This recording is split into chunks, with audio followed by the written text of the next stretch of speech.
we were in Southeast Asia, and I think Lake and I had been together in a basketball camp, and he brought up Eli, and he had said something about Eli telling him that he felt like God was really pulling him into missions.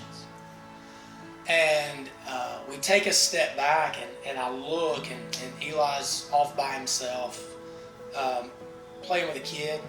And I walked over to Candy and I said,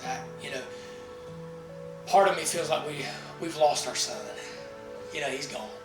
He's, you can just look, and the Lord really spoke to my heart in that moment.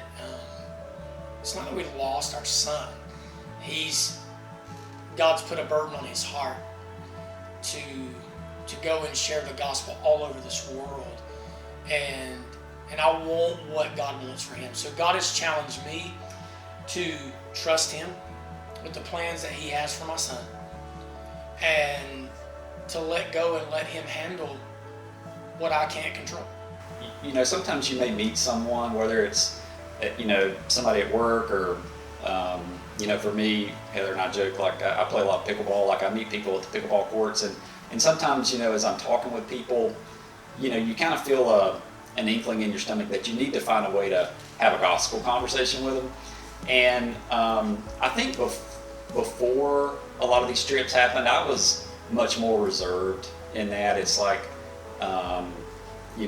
just maybe fear of rejection or fear of, maybe it being a turnoff for people. But I think it really has inspired me to be more intentional about just looking for opportunities myself, even though I may not be traveling to Africa, or I may not be traveling to Asia, but I run across people every day that still need to hear the gospel here at home too.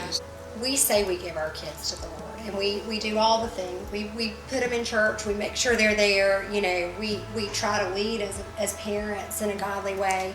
But if I'm being honest, there are a lot of times I put them in the river, and then I'm trying to pull that basket back to me. Craig and I may never leave this country and go on a mission trip, but we have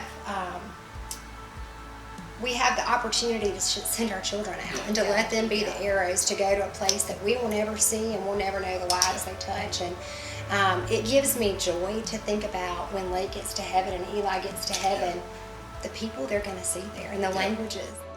Yeah, that just reminded me of one thing that somebody told me one time that has kind of resonated with me since then, is that the greatest contribution that you make to the kingdom may not be something that you do, it may be somebody that you raise. Oh yeah, Eli gave away his shoes.